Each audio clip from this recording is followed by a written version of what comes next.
Hello and welcome back to Rev Real Estate School. I'm your host, Michael Montgomery, and today we're talking about is the post-listing presentation email.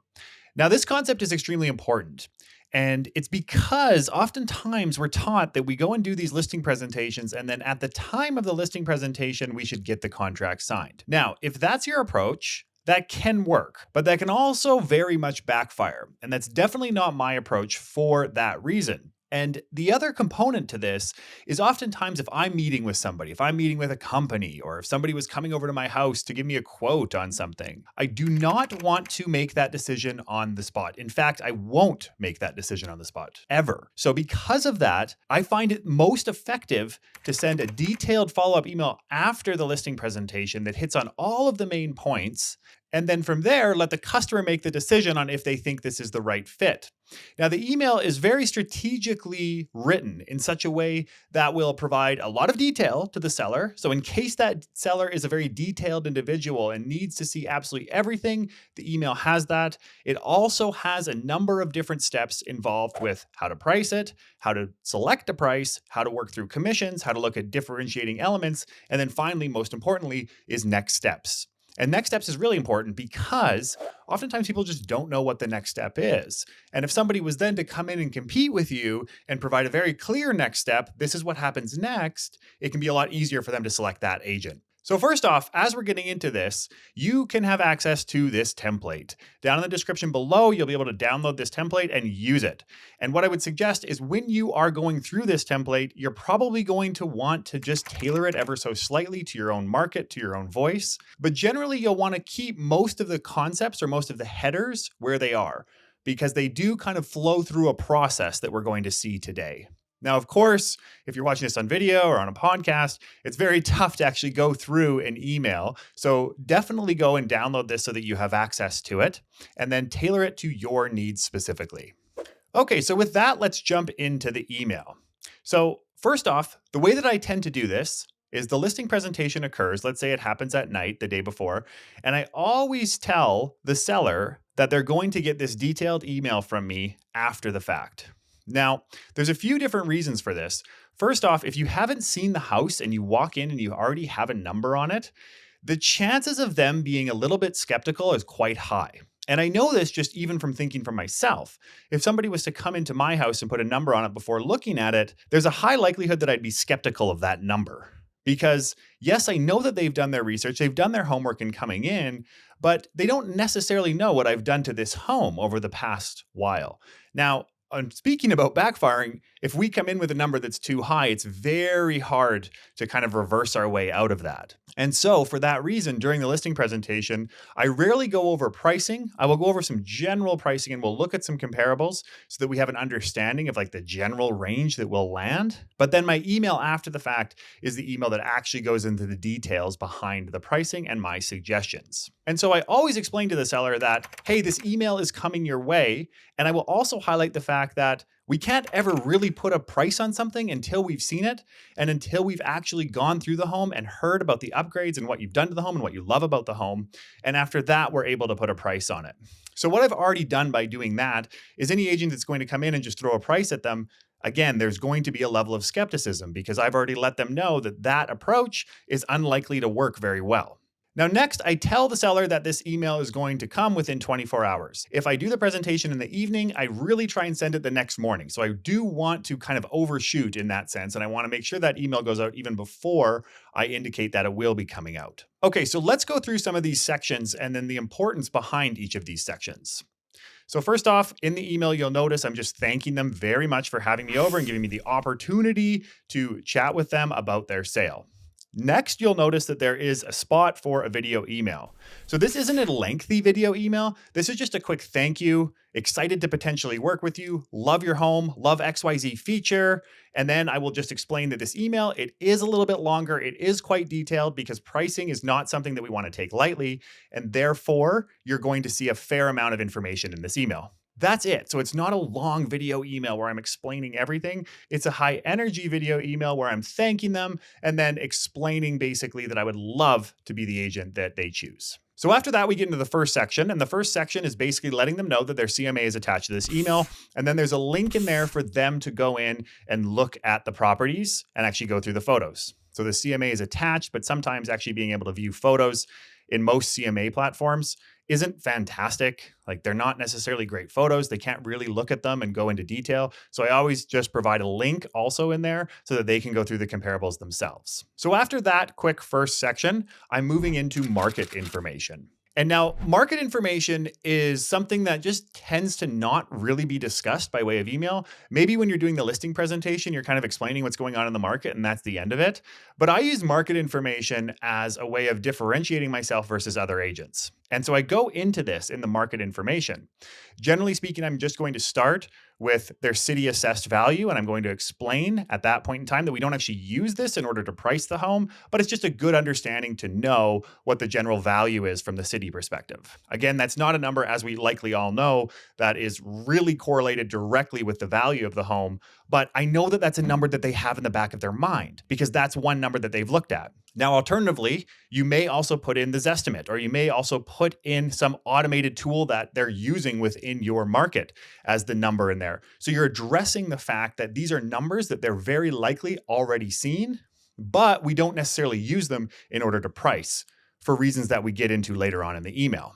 Then what I'm getting into is the year-over-year price change. This really helps sellers understand where we're going and where we've been. And so if we're seeing a negative price change, so prices are going down, that's going to kind of set them up for a number that may be a little bit lower than they're expecting. If we're seeing price appreciation, it is the opposite. So I do this, and then I just put a little line around what year-over-year price changes in a community really mean. And I also indicate that, hey, this isn't overly meaningful in the sense we really just want to look at comparables in order to determine the price. We don't just want to look at what the community has appreciated by, because that's just incomplete.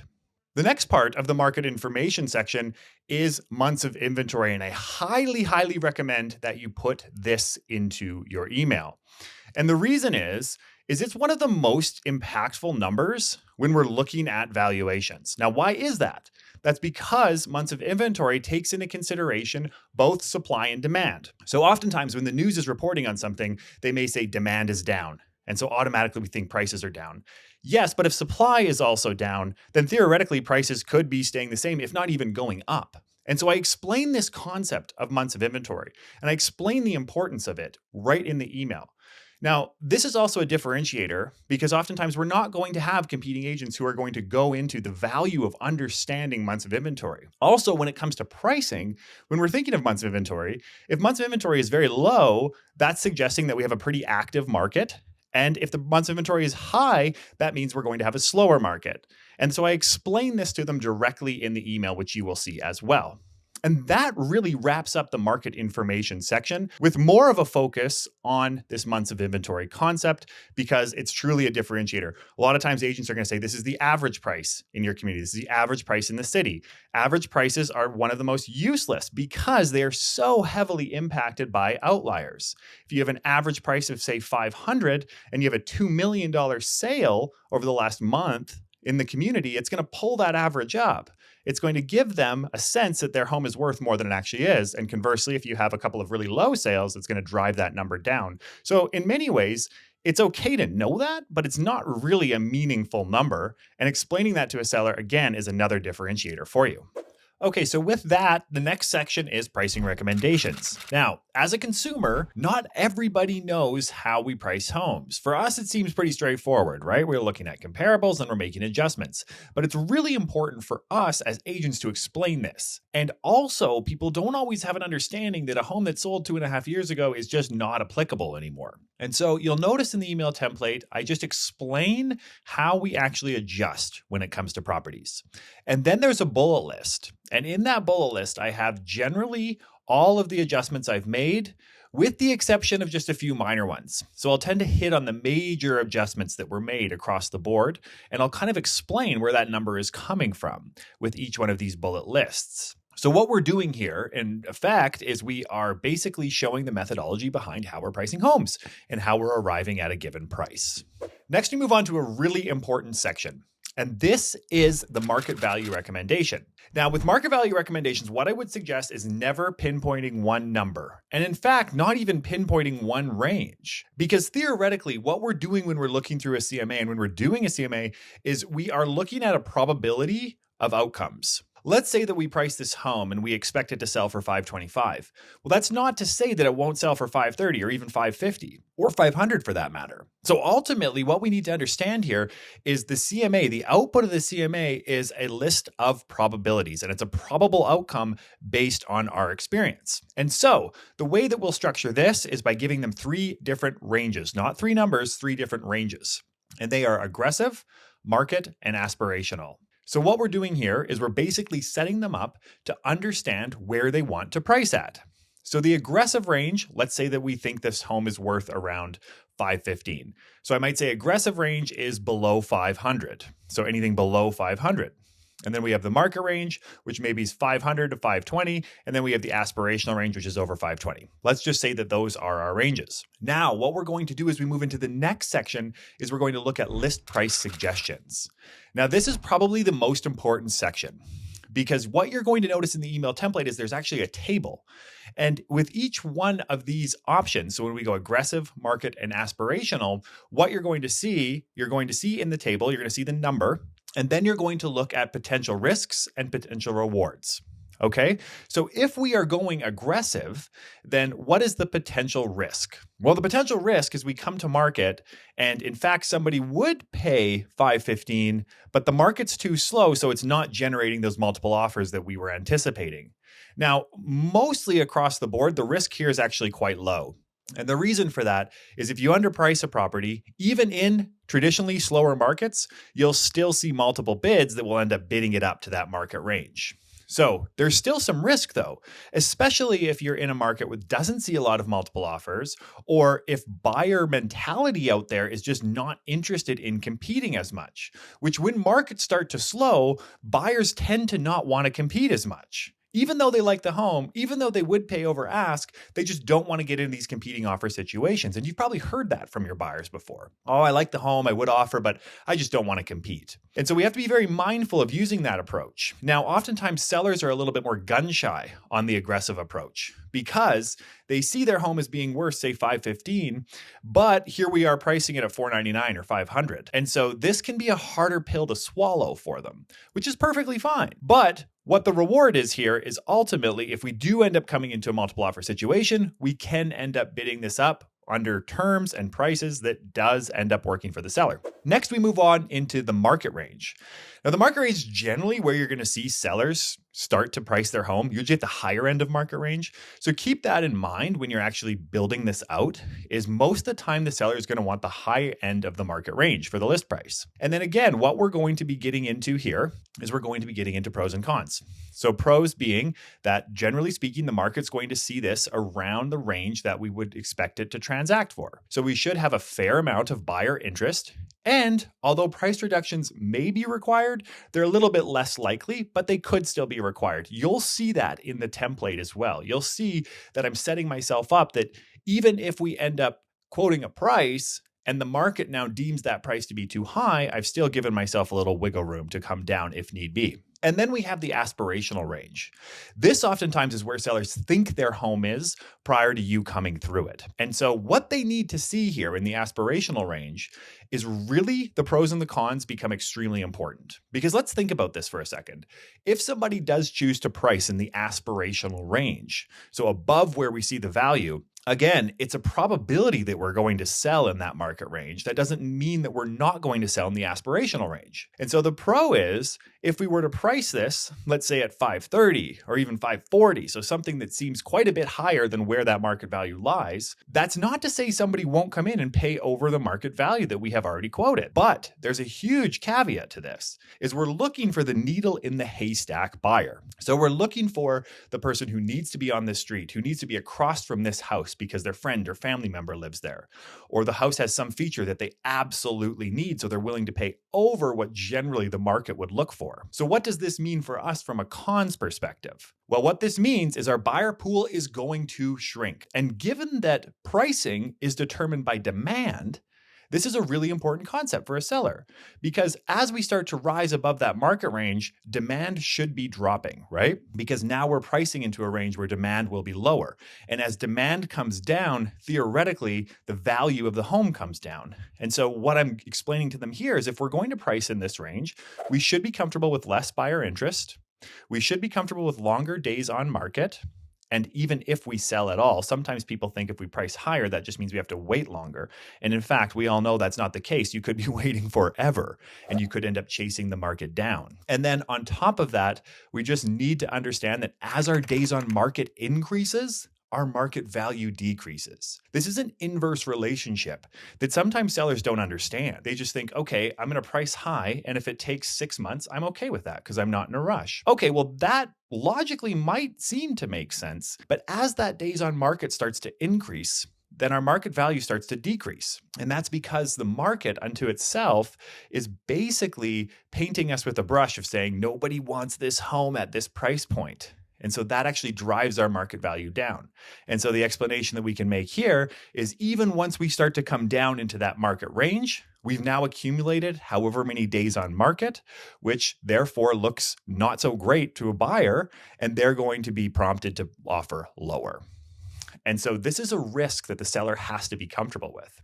So this table, it's very, very key, and it's really important because it allows the seller now to make the decision. So if the seller wants to come in at that 530 number, and realistically we know that it's probably going to sell in the lower fives or 515, let's say, they just have to be comfortable with the risk that we may have to come down and we may end up selling for below where that range is. However, the pro is we may find that needle in the haystack buyer. So they just have to be comfortable with that.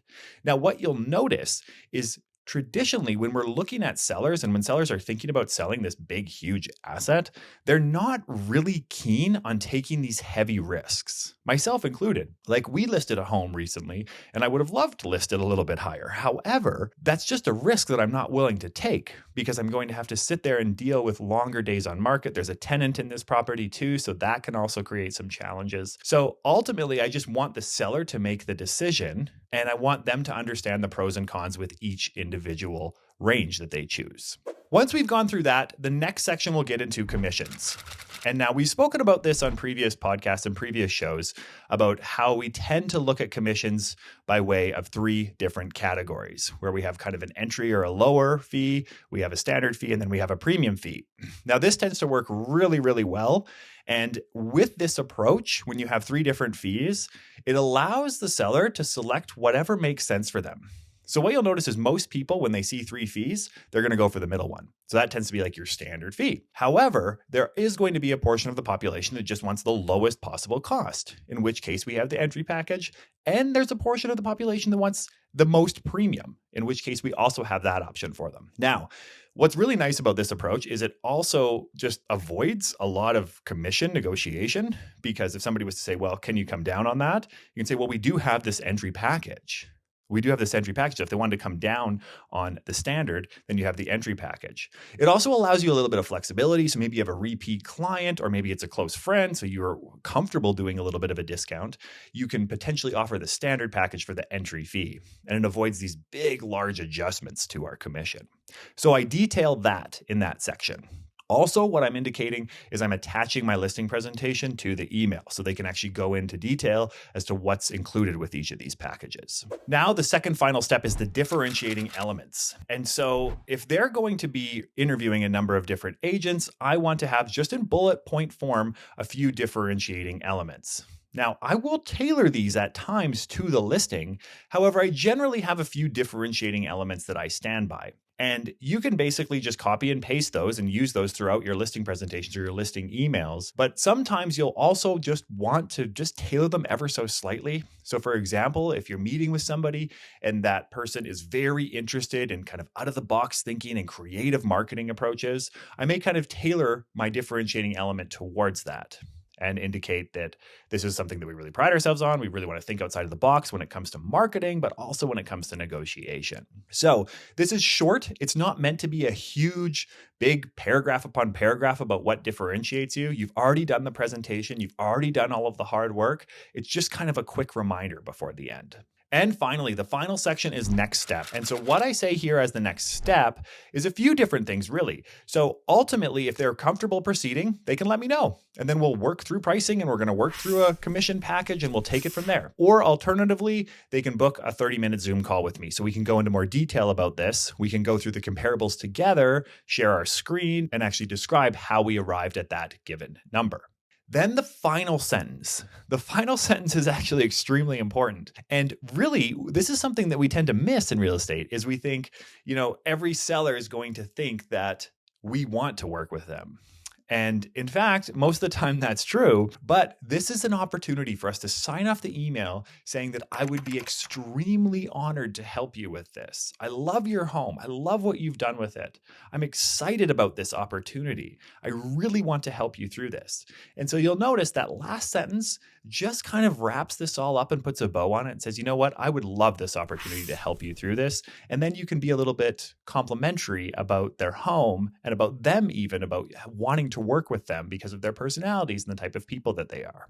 So that is the post-listing presentation email. Extremely helpful, and it really just puts everything together for them. If you have a detailed seller, they're going to love this. If you don't have a detailed seller, they're just going to jump to the parts that are important, such as pricing recommendations. And then you have this beautiful table that's laid out there where they're going to be able to weigh the pros and the cons. And then from there, you basically just move into your process. It's surprising how many folks will just send a quick follow-up email or will walk into the listing presentation and say, this is what your home is worth. Or say, I'm not going to walk out until I have a listing contract signed. Well, again, if you were listing my house, I would never sign a listing contract before you left the house and let me think about it. And so I'm not going to actually subject a seller to that either, because that doesn't work on me. So why the heck would it work on them? So again, if you'd like access to this, in the description below, you'll just be able to quickly download this. And again, you'll want to tweak it to your own language. Thank you very much for watching or listening to this episode. Remember, you can reach out anytime at revrealestateschool.com, or I'm on Instagram at the.michael.montgomery. Thanks again, and we'll see you in the next lesson.